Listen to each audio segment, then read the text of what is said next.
Today we'll be explaining the Beatles' history in our playground. But before you ask, what is the Beatles? What are the Beatles? Well, the Beatles are a rock band. Now, rock is like, originated from like the 1950s, got really popular in the 50s. Basically, the Beatles are a band that was formed in 1960, disbanded in 1970. Basically, John Lennon, Paul McCartney, George Harrison, and Ringo Starr composed the Beatles. Now, they are the most popular and the most influential band. Let me set this up. Yeah, they're the most influential band ever. Like, they inspired a lot of bands and stuff. They were just big. They originated out of Liverpool, England, or like United Kingdom. Basically, let's get on to the history, shall we? So basically, one day, a little young lad from Liverpool, his name was John Lennon. John Lennon was a teenager during the 1950s. He was born in 1940, and that's old. That's like 86 years ago. Basically, one day he was like do. You know, he's living with his aunt Mimi and and stuff. So one day he went to his mother's house, and his mother was like, "Oh, hello, John." His mother's name was Julia, and sadly well, no, I won't get to that. But sadly, she would end up dying in a car crash in 1958, I think. Hit by a car in 1958. So John was like, "Oh, hello, mother. Hi, son. Hey, here's a little harmonica for you." So then, his mother also teaches him how to play banjo. And also here's a banjo. Do, ding, ding, ding, ding. Guitar, how to play guitar and banjo and all that good stuff. So I was like, oh man, I should form my own band. So that's what he did. So basically, in 1956, he founded his own band called the Quarrymen. They were known for the Blackjacks were probably not even a. Basically, he had some friends. He had like Nigel Wally and Rod Davis and Pete Shotton. Well, they all got together and played a skiffle band. Well, skiffle was basically originated out of the U.S. and got popular in the 1950s. Basically, any teenage boy in the UK was forming a skiffle band. They were forming a skiffle band left and right. John Lennon was no exception to this. Basically, in skiffle, you basically just played whatever you could, right? So, like, you play on a barrel, or you play on, like, a homemade guitar, or a washboard, or, well, I don't even know what that is myself. Basically, they'd play, and one day, in July of 1957, a young boy named Paul McCartney, born in 1942, was like, oh man, I'm amazed. I was like, oh, hey, what's your name? So after they finished the show as the Quarrymen, Paul was coming up and was like, oh, hello, John. They like introduced each other because John had a mutual friend called Eric. Ivan Vaughn. Ivan was like, hello, John, meet Paul. John was like, what are you gonna do? Well, I'll show you what I will do. Well, I gotta go with a wrecking machine when it comes to rocking sheets clean. I can dance on a Saturday night. I have 15 nickels, so I can throw them around. This went on for 1,000,000 days, but I couldn't come away, so I walked to the grocery store to pick up some apple now. They started a draft. 15 women I can do a man. Well, you know what? Next week, join. And so that's what he did. So basically, we get this stuff out of here. Basically,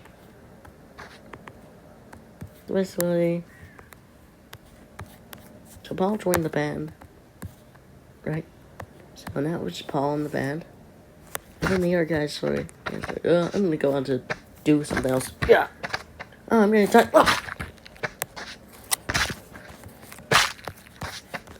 Yeah, same here.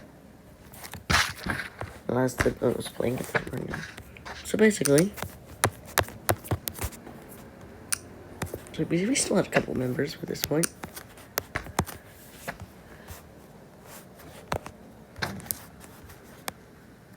Yeah. One day, on a big bus. Yes, I know this isn't a bus, but just go with it. Paul introduced on the bus. Paul introduced his friend George Harrison to show. George Harrison was young. He was born in 1943. So this was 1958, maybe. So then after one of those shows, George was like, "Oh yeah, go show him, John. Go show him, George. Alright, boy. Put up, play whatever you want me to play on."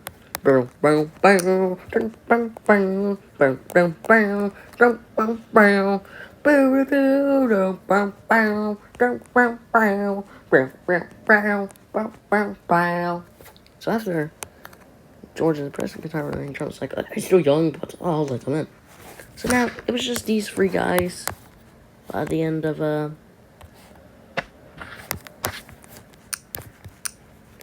just these guys by the end of 15.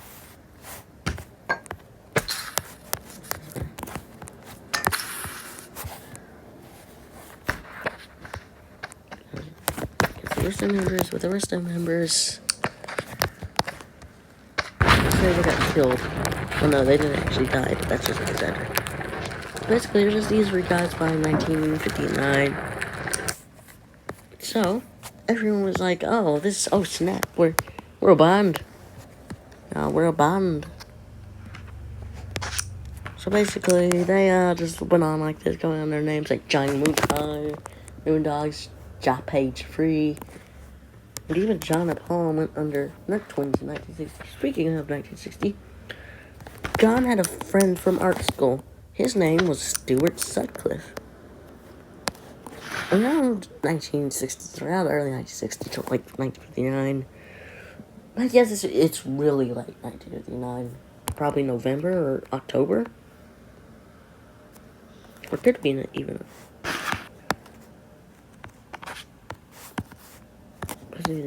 Stuart is this guy from John's art school, because John was art school. So they decided to let him on as bassist because he's a painter and he's old in his paintings and had enough money just to buy a Hofner bass. So he did, and he joined the band as bassist. Now they were still in 1960 they first went as the Beatles.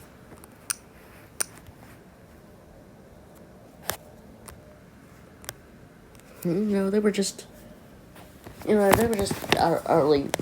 They were still playing gigs but this guy named Alan Williams was like, he was very short, and he was missing his leg. No, he wasn't actually saying, "Hello guys, how would you like to join?" And there's this guy called Johnny Gentle. You should play for him. Okay.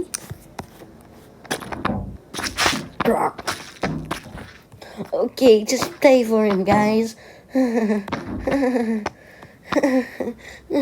Just play. Alright. My name is Johnny Gentle, and here are my silver Beatles. And there was also a ram drummer. Ya, dee da.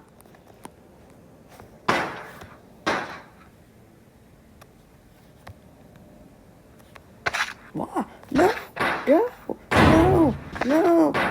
And Johnny Gentle was never heard from again.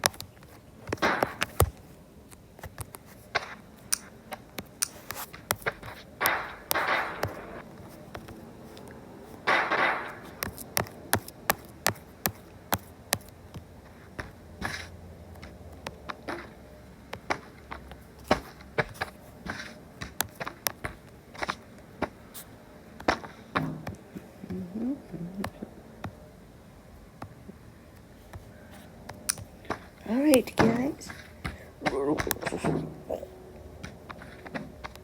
Guys?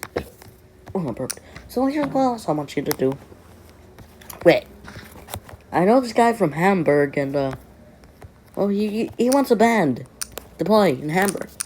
So basically, this Italian 1 weeks guy, he knew some guy who was, he knew some guy from Hamburg who had this club, and he was asking for a 5-piece band. Oh. But, Norma Chapman.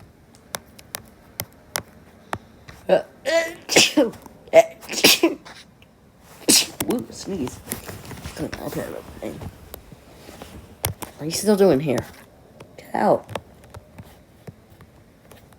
What the heck? Are you alive? Die. Stop.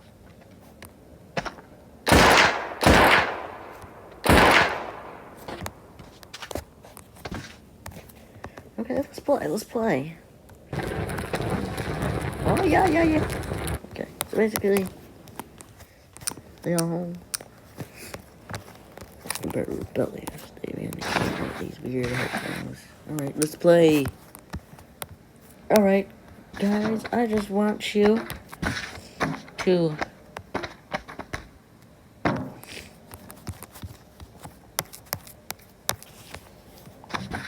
here. This is my head. So hey guys, I want you to play this for this. Alright, let's go on. Alright. First, you guys need some leather jackets. Why? I don't know. Just make it look cool. Sweet.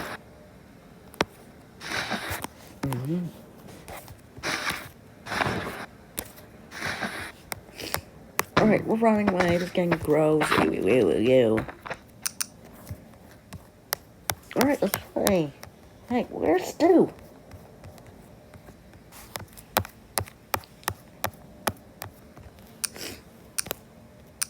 Where's Stu go? Hey guys, I'm here. I just went off to do something. Where's Stu? Cool. Just turn your back. That's when you play. So they're gonna play in Hamburg until November. And that's really something to sound. Really something to sound, playing long gigs and Hamburg. Oh yeah, I forgot. Let me include Pete Best. Hey guys, I'm Pete Best. So they played with their trainer Pete Best. Alright, let's put Ringo and this is where Ringo joined. Basically, you just have these guys as the original lineup.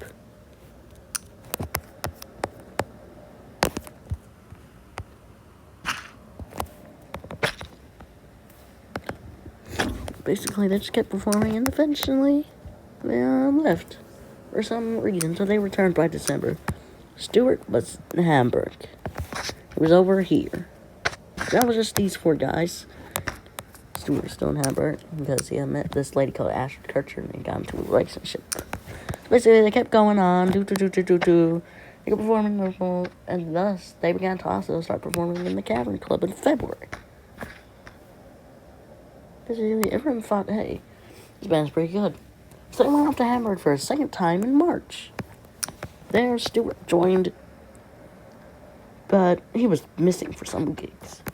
Paul typically had to fill in for bass duties.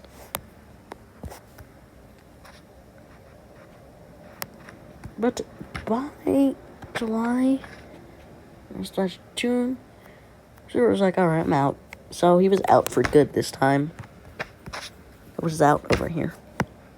It was just these 4 lads. Again. And when they got to Liverpool, a guy named Brian Epstein, no relation to the Epstein, was like, oh, no, I'm a record store owner, but I should manage these guys. So they got to manage them, right? And he got them to audition for Decca Records, but Decca famously turned it down, saying, guitar groups are on the way out, Mr. Epstein. So Epi decided, hey, get these guys out of suits. Now, they did not want to get out of suits. had no other choice but to.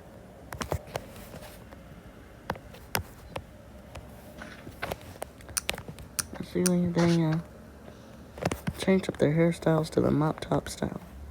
We all know now. They're gonna get they got to stop. They kept wearing their boots though, because that was a trademark of their image. Never get over that. Oh, we deleted John. Let's just take off all the clothes of everybody. Basically, hey, let's put on some suits. So they put on some suits like you and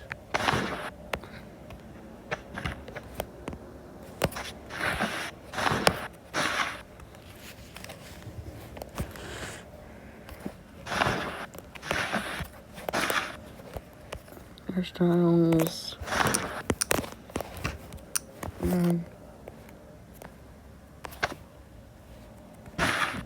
I'd hard to wear my hair like this, yes. Oh, here.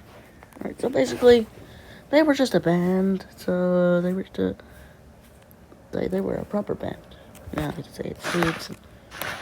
But those art guys. I know a guy who knows a guy who knows George Martin.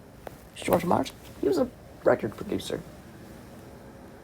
Here's for like Peter Sellers and the Goons. Don't laugh at that, kids. That was the actual name. I'm not making this up. We're trying to type, bro. He said Goons. But that was the actual name. I'm not making it up. Also, did you know Goons meant henchmen? I knew that meant henchmen before it became. It's in Korea.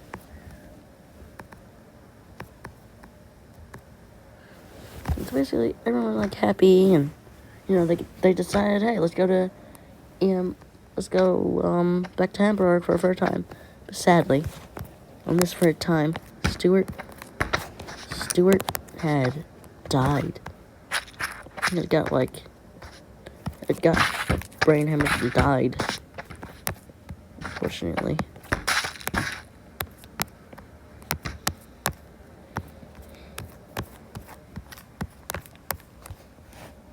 And then they got signed when they came back and they did audition. Alright, so take one. Love me do. Hate me don't. Whoa, oh, hate me don't. Yeah.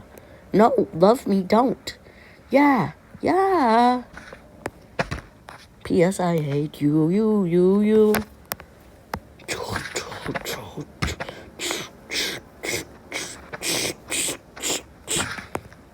George Martin was like, this guy sucks. Let's get him out of here. So basically, in August, they replaced him with the iconic Ringo Starr.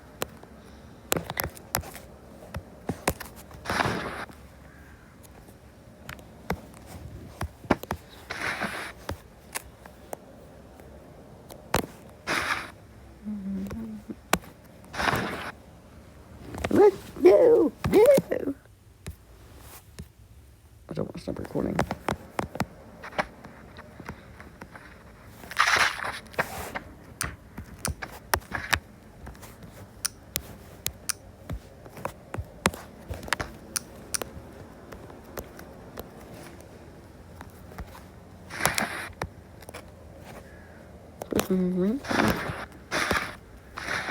It's like the humor. It's quite good.